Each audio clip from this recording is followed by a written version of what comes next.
Bom dia.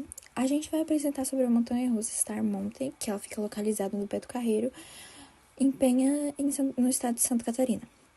Meu nome é Daniele, o meu grupo faz... meus outros colegas são a Caliandra, a Letícia, a Nicole e o Eliel. A gente faz parte da turma da 3-4, da manhã. Eu vou falar alguns dados da montanha-russa. A Star Mountain é uma montanha-russa de grande porte e proporciona uma experiência de muita adrenalina. Ela combina as quedas verticais, curvas de alta velocidade e momentos de airtime, que é basicamente uma sensação de, meio que flutuar. Ao longo do seu percurso, ela é uma das atrações mais emocionantes do Beto Carreiro, oferecendo uma sensação intensa de velocidade e emoção. O tipo da montanha-russa, ela é feita de aço. A velocidade que ela pode atingir ao máximo é de 80 km por hora. A altura dela é de 35 metros. O comprimento do percurso é de 1.300 metros. O número de inversões, ela não possui inversões, mas ela conta com bastante quedas e curvas bem acentuadas. A duração dela é cerca de 2 minutos, a capacidade, cada trem pode carregar em torno de 24 pessoas por vez. Ela foi inaugurada em 2001 e o fabricante foi a empresa Intamin, que é uma das maiores fabricantes de montanha-russa do mundo. Eu vou falar algumas curiosidades sobre a questão da segurança e tecnologia. Como todas as montanhas-russas do parque, a Star Mountain segue rígidos padrões de segurança e utiliza uma tecnologia de ponta para garantir uma experiência segura e confortável para os visitantes. Ela tem uma inspiração no estilo americano. Ela tem um design único. Seu estilo de montanha-russa de aço é experiência de grandes quedas e curvas rápidas. É inspirada nas famosas montanhas russas americanas, que são conhecidas por seus projetos desafiadores e inovadores. Eu vou falar também da questão do projeto Intamin. A montanha-russa ela foi projetada pela renomada empresa Intamin, responsável por muitas das maiores montanhas-russas do mundo. A Intamin é conhecida por seus designs arojados e pelo uso de tecnologias avançadas em suas atrações. Eu vou passar a minha palavra agora para a Nicole, que ela vai apresentar sobre a energia cinética. A energia cinética é a capacidade de algum corpo em movimento realizar trabalho. Esta é a fórmula que utilizamos para calculá-la, onde m é a massa do objeto e v é a velocidade do objeto. No brinquedo montanha-russa, quando o carrinho estiver no alto, ele vai possuir a máxima energia potencial e a mínima energia cinética. Porém, quando ele desce, a energia potencial é convertida em energia cinética, aumentando sua velocidade. Quando o carrinho sobe de novo, essa energia é convertida em energia potencial novamente. A queda inicial da montanha-russa é de 35 metros de altura. Supondo que o carrinho pese 500 kg, sua energia potencial seria essa. Se o carrinho descer, toda essa energia se transforma em energia potencial. Podemos observar então como a energia se transforma, mas a quantidade total de energia mecânica continua a mesma, assumindo que não há perdas significativas por atrito ou resistência do ar. Olá, eu me chamo Eliel e eu vou falar um pouquinho sobre a energia potencial. A energia potencial é a energia armazenada em um sistema devido à posição, configuração ou estado de um objeto em relação à força consertativas, como a gravidade, a força elástica ou a força elétrica. Ela representa a capacidade de realizar trabalho quando o sistema muda de estado ou posição. Eu vou falar alguns tipos de energia potencial. A primeira é a gravitacional, que seria a posição de um objeto em um campo gravitacional. Segundo seria a energia potencial elástica, que seria a deformação de objetos elásticos, como por exemplo molas. E por terceiro, energia potencial, que é a elétrica, posição de uma carga elétrica de um campo elétrico. Eu vou apresentar sobre aceleração escalar. Primeiramente, eu vou falar sobre a questão da velocidade do brinquedo e essas coisas, né? Logo na partida, a velocidade, ela não tem nenhuma velocidade. A montanha-russa, ela tá sendo puxada para o momento que ela descer, ela pega a velocidade e fazer o resto do percurso, né? Quando ela começa a depois que ela desce, ela pega impulso, mas daí quando ela vai subir, ela acaba perdendo um pouquinho da velocidade, que acaba diminuindo, então fica de 10 a 20 km por hora. Mas quando ela desce, ela chega até 80 km por hora. E em linha reta, normalmente, por 65 a 70 km por hora. Bom, para descobrir a velocidade escalar, primeiramente, a gente vai ter que descobrir a energia cinética.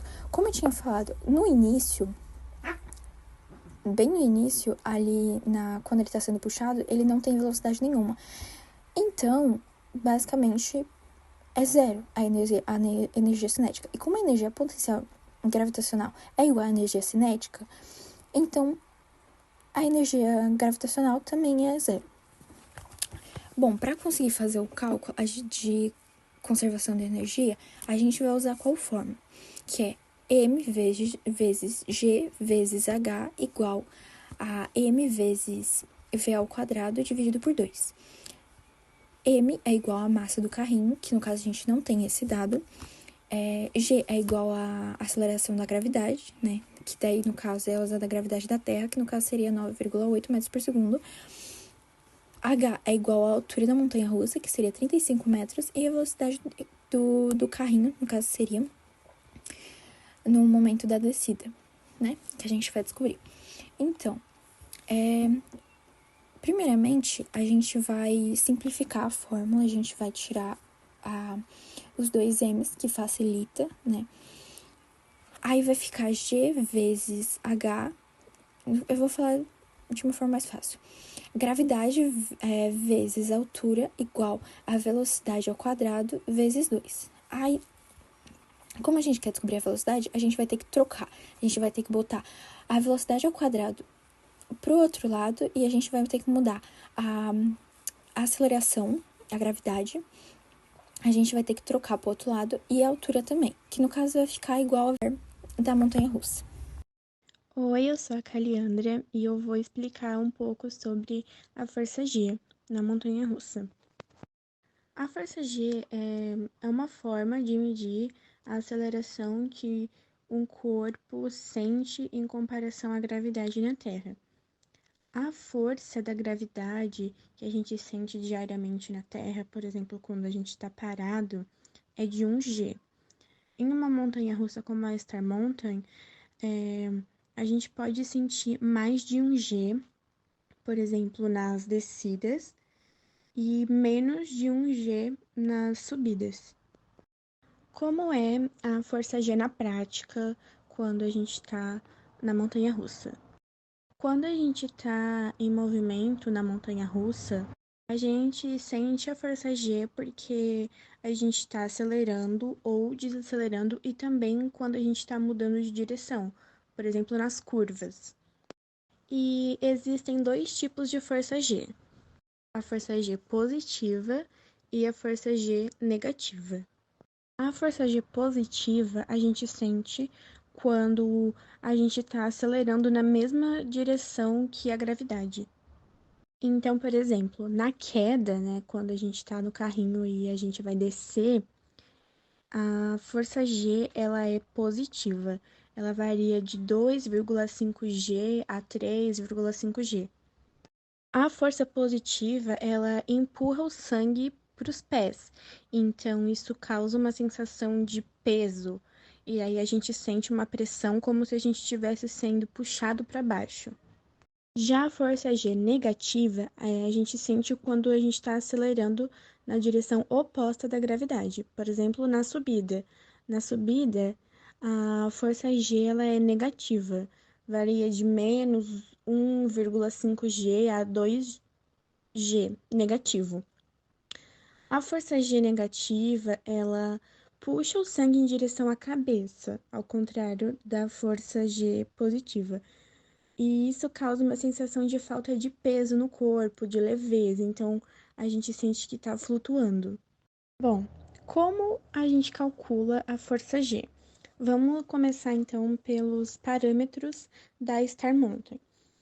A velocidade do carrinho, que nas fórmulas vai ser indicado pela letra V, é de 90 km por hora, que é igual a 25 metros por segundo. O raio da curva que na fórmula vai ser indicado pela letra R, é de 20 metros. O ângulo de inclinação é de 60 graus e a aceleração da gravidade, que na fórmula é indicada pela letra G, é de 9,8 metros por segundo ao quadrado. Então, depois de analisar os parâmetros, a gente vai ver as fórmulas. As fórmulas são: a força é G vertical, força G horizontal, força G lateral e a força G total. A força G vertical a gente calcula com velocidade ao quadrado dividido pelo raio vezes a aceleração da gravidade, que no caso seria v ao quadrado dividido por r vezes g. Então, colocando os parâmetros da Star Mountain na fórmula da força gravitacional vertical, a conta é 25 ao quadrado dividido por 20 vezes 9,8, que é igual a 625 dividido por 196. 625 dividido por 196 dá aproximadamente 3,19, que dá para arredondar para 3,2. Então, a força gravitacional vertical é aproximadamente 3,2 G. Agora, vamos calcular a força G horizontal.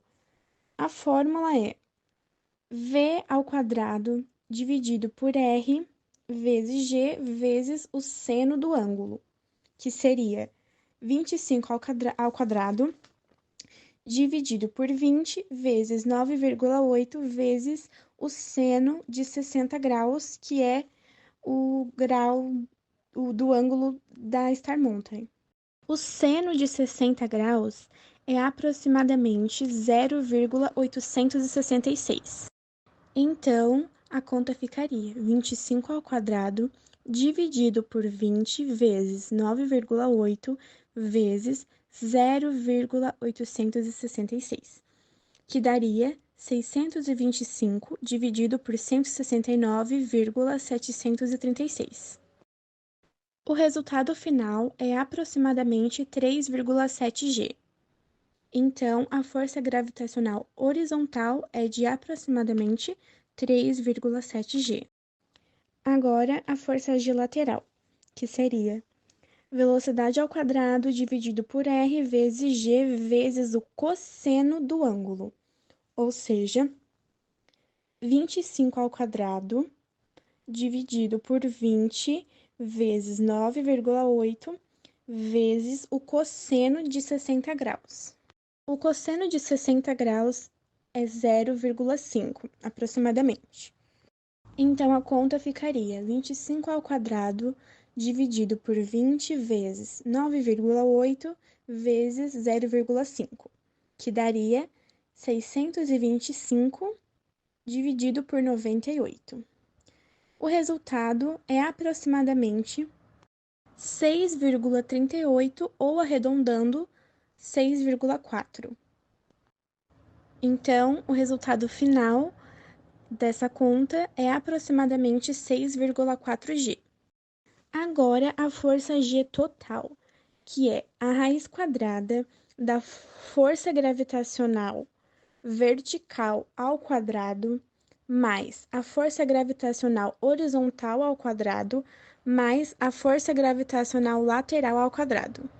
Então, a primeira parte dessa conta seria colocar as informações.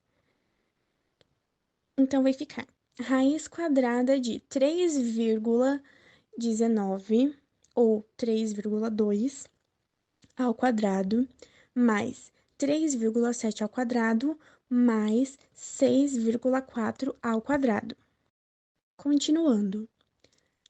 Depois, ficaria raiz quadrada de 10,24 mais 13,69 mais 40,96, que no final a resolução daria raiz quadrada de 64,89.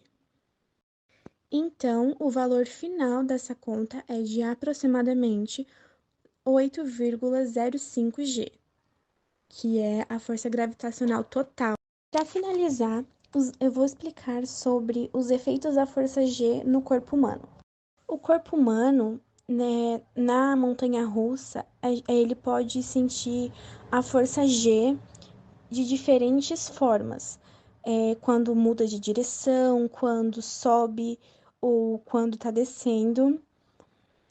E são sensações, no geral, boas, por causa, né, porque é radical e causa emoção.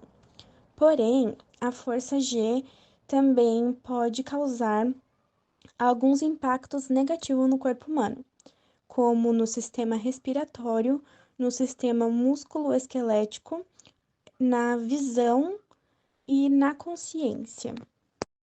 Por exemplo, na visão.